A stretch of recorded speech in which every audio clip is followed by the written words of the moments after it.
अनिरुद्धाचार्य जी बड़े मशहूर कथावाचक है, लेकिन उनके दो बयानों पर विवाद हो गया है।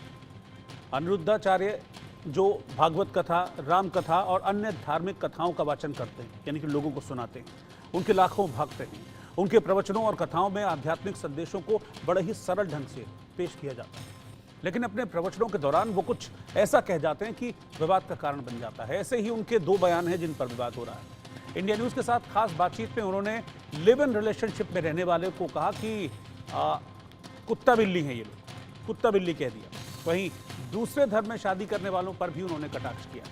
पहले आप अनिरुद्धाचार्य जी के दो बयान सुनिए, इसके बाद हम अपने खास मेहमानों के साथ चर्चा करेंगे कि क्या वाकई लिव इन रिलेशनशिप में रहने से कोई कुत्ता बिल्ली बन जाता है, क्या कहना चाहिए कि इसको किसी से, क्योंकि जब कोर्ट है, अदालतें हैं, हमारी संविधान है, हमारा कानून है, इन सब चीज़ों में अगर कुछ गलत होता है उसको करने के लिए, तो क्या इस तरह की टिप्पणियां कहनी चाहिए?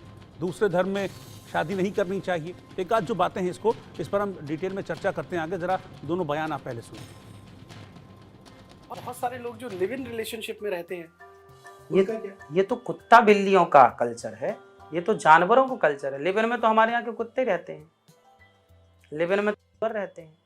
एक इंसान क्यों किसी महिला के साथ संबंध बनाएगा? पर स्त्री के साथ, पर स्त्री पैनी छुरी तीन तरफ से खाए, धन हरे यौवन हरे और घोर नरक ले जाए। पराई औरत से बचना चाहिए। क्या रावण का उदाहरण नहीं जानते? सर्वनाश हो गया लंका वाले का। पर स्त्री के चक्कर में क्यों पड़ना है? शादी कर लो, अपनी पत्नी के संग रिलेशन में रहो, क्यों रोकने आ रहा है? और आप भी गाय को माता मानते हैं, तब तो हम और आप एक हैं। यदि मैं गाय को माता मानता हूं और आप गाय को मार के खा जाते हैं, तो हम और आप एक कैसे हुए?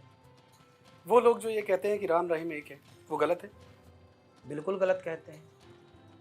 मजहब नहीं सिखाता आपस में बैर रखना। राम और रहीम यदि एक हैं, तो फिर राम रहीम एक हैं, ये बात केवल मंदिरों से ही क्यों निकले? मस्जिदों से भी निकले।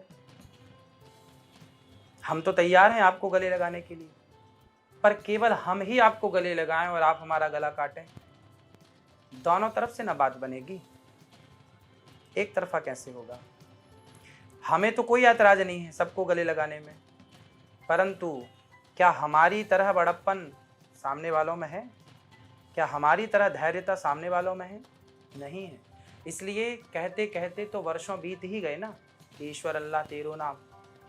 तो फिर खुल के क्यों नहीं कहा आपने कि लड़कियां जो है वो पहले पढ़ने लिखने के नाम पर घर से बाहर निकलती हैं, फिर फिल्म देखने जाती हैं और उसके बाद उनके 36 टुकड़े कर दिए जाते हैं? तो क्या ये बात गलत है? सत्य है, हुआ है। फिर तो सत्य तो कहा ही जाएगा। आप ही कह रहे हैं सत्य। तो लड़कियों को फिल्म देखने पर आपत्ति कर रहे हैं या फिर ये कह रहे हैं कि प्रेम भी धर्म और मजहब देख करके करना?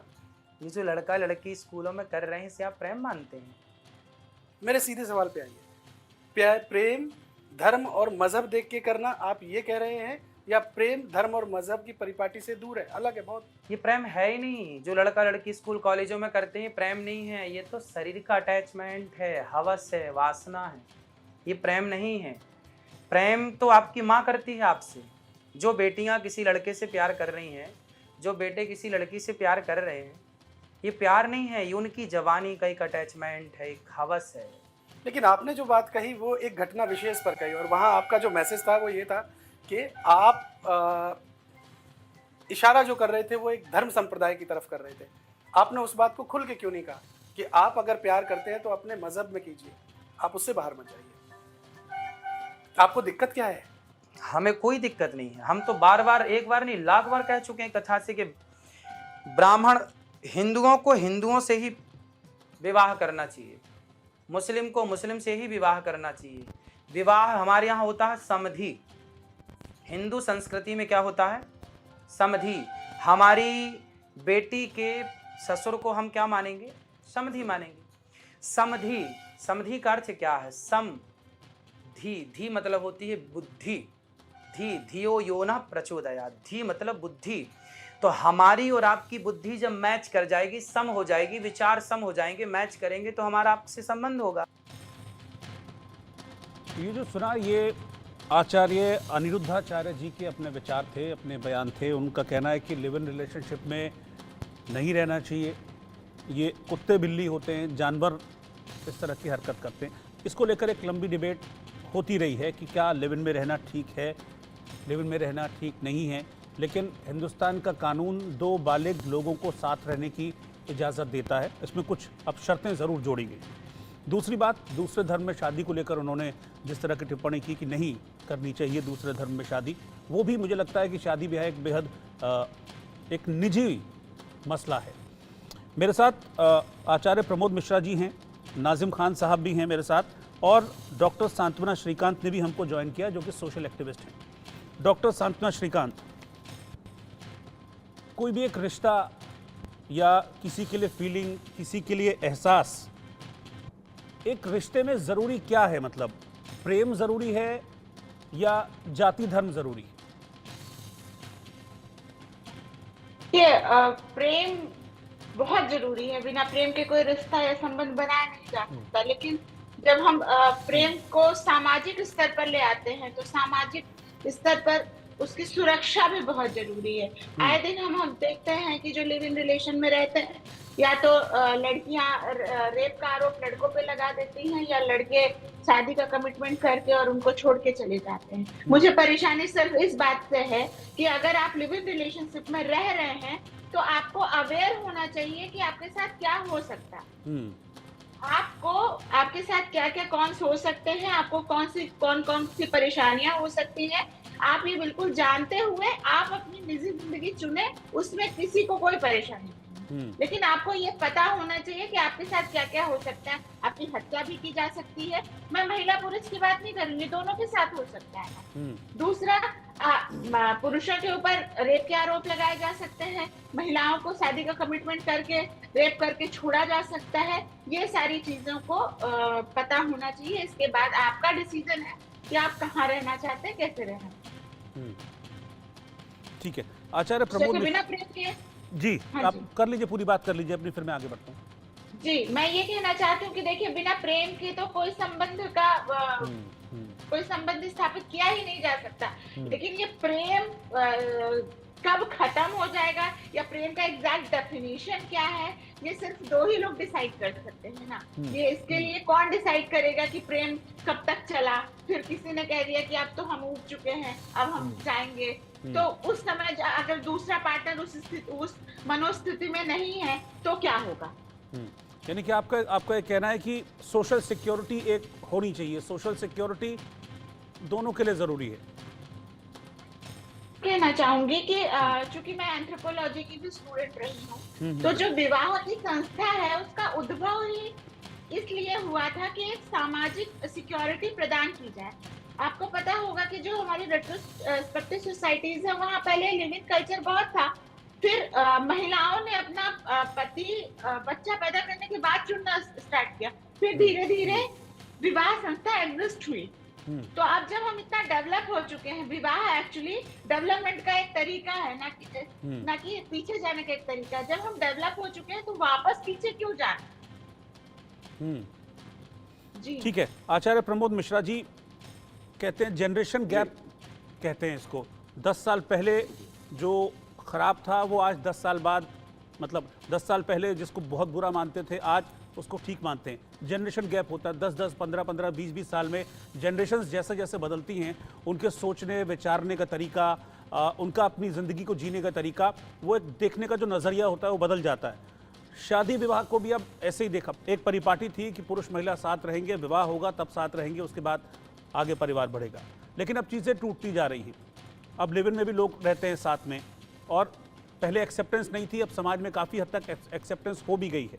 कैसे आप इसको देखते हैं? ये एक जनरेशन गैप है, सोचने का तरीका है कि नई युवा पीढ़ी है वो इसको दूसरे तरीके से सोचती है, या किस तरीके से इसको देखते हैं? बिल्कुल रोहित जी, मैं इसको पाश्चात्य संस्कृति का मानता हूं, विशेषकर क्योंकि भारतीय संस्कृति में ऐसा था नहीं। यहाँ तक तो अभी भी वर्तमान में आप हरियाणा या राजस्थान में शादियां होती हैं, 3-3 गोत्र देखे जाते हैं कि जो है नानी का, दादी का, माँ का, ऐसे 3-3 गोत्र देखे जाते हैं। ये गोत्र नहीं होने चाहिए, ये परंपरा है। यानी पुरानी जो संस्कृति थी, भारत की सभ्यता थी, वो ये थी कि किसी तरह से जो जब दो परिवार जुड़ते हैं, एक माता पिता के द्वारा संतान की उत्पत्ति होती है, संतान जन्म होता है, किसी प्रकार से कोई जेनेटिक प्रॉब्लम ना हो, कोई ऐसी बीमारियां जो खानदानी आ जाती है ना हो, इसको बहुत गहरे तरीके से, गहरा साइंस था, गहरा विज्ञान था, उस तरीके से चल रहा था। अब जैसे जैसे आप देख रहे हैं कि जैसे इसका जो कल्चर है, प्राकृतिक कल्चर था, वैज्ञानिक कल्चर था, सभ्यता वाले कल्चर था हमारा यहाँ का जो भारत का था, वो जब खत्म हो रहा है तो बीमारियां भी वैसे वैसे अपना अपना रूप ले रही हैं, आ रही हैं। रही बात लिव इन रिलेशन की, तो बहुत पहले राजीव दीक्षित का एक बयान था, उन्होंने कहा था इस सभागार में कि जैसे जो 14 फरवरी मनाया जाता है वैलेंटाइन डे, 270 ईस्वी में, जो कि वहां के वैलेंटाइन संत थे, यहाँ जब आए भारत में, देखा उन्होंने कि भारत की संस्कृति ऐसी है, ऐसी सभ्यता यहाँ की है कि एक पति पत्नी पूरा जीवन साथ निभाते हैं और यहाँ तक 7 जन्म में साथ रहने का वादा भी कर लेते हैं। बड़ा सा संस्कृति यहाँ की है। ये गए वहां पर, उन्होंने अपना प्रचार धर्म का किया कि नहीं हम भी ऐसे ही करेंगे। वहां तो पता होता नहीं था माता पिता कौन है, बच्चे कैसे जी रहे हैं, सरकार पालती थी बच्चों को, ये संस्कृति वहां की थी। जब यहाँ पर ऐसा देखा तो ये जो आप 7 जन्म वाली बात कर रहे हैं, क्योंकि मेरे पास भी वक्त की कमी है तो एक रिएक्शन में नाजिम साहब से भी लूंगा। ये जो 7 जन्म वाली बात हो रही है, पहले सुनते थे, फिल्मों में भी बहुत सुनते थे, 7 जन्मों का साथ है, लेकिन आजकल की जो पीढ़ी है उनको शायद यही 7 जन्म, ये रिश्ते, ये बंधन लगने लगे हैं, इसलिए शायद वो इस शॉर्ट फॉर्मेट को अपनाते हैं कि जब तक ठीक चल रहा है तब तक साथ रहो, उसके बाद फिर अपने अपने रास्ते अलग करो, कौन तलाक वलाक इसके झंझट में पड़ेगा। आपको लगता है ये थॉट प्रोसेस चल रहा है? हाँ रोहित जी, देखिए आपने मेरे से सवाल किया ना। जी जी नाजिम साहब। हाँ, तो रोहित जी देखिए, सबसे पहले तो मैं ये बताना चाहता हूँ, देखिए मैं अपने इस्लाम के मुताबिक बताना चाहता हूँ कि मेरे इस्लाम में ये जो रिलीजन रिलेशनशिप नहीं है बिल्कुल भी। आप मान के चलिए कि लड़का लड़की बगैर निकाह के अगर एक साथ रहता तो मेरा इस्लाम कभी भी इस बात को स्वीकार नहीं करता। अगर उन्हें एक साथ रहना तो उनको निकाह करना पड़ेगा, तभी वो एक साथ रह सकते हैं। और दूसरी बात ये, जिस तरीके से अनिरुद्ध महाराज जी ने एक बात कही थी भाईचारा निभाने की, और उन्होंने ये कहा था कि हिंदू भाई हिंदू की घर शादी करो, मुसलमान मुसलमान के। तो ये बात मैं एक बात बता दूं कि अब ये बताइए, अगर मुस्लिम लड़की अगर किसी हिंदू भाई के लड़के से शादी कर लेते तो वहां पर एक अलग विचारधारा हो जाती है, वहां ये कह देते कि ये तो घर वापसी है। तो इस तरीके की बात होती है। जहां मुस्लिम लड़का होता है वहां हिंदू लड़की से अगर शादी कर लेते तो वहां पे ये कह देते ये लव जिहाद है। तो देखिए दोनों तरफ प्यार है लड़का लड़की में, लेकिन क्या है, एक को घर वापसी का नाम देते, एक को लव जिहाद का नाम देते। तो कहीं ना कहीं ये हमारे जो दिमाग में सोचे समझे, ठीक है, ये एक्चुअली ये मुद्दा इतना उलझा हुआ है, ये मुद्दा कि इस पर डिबेट करने के लिए एक लंबा वक्त चाहिए।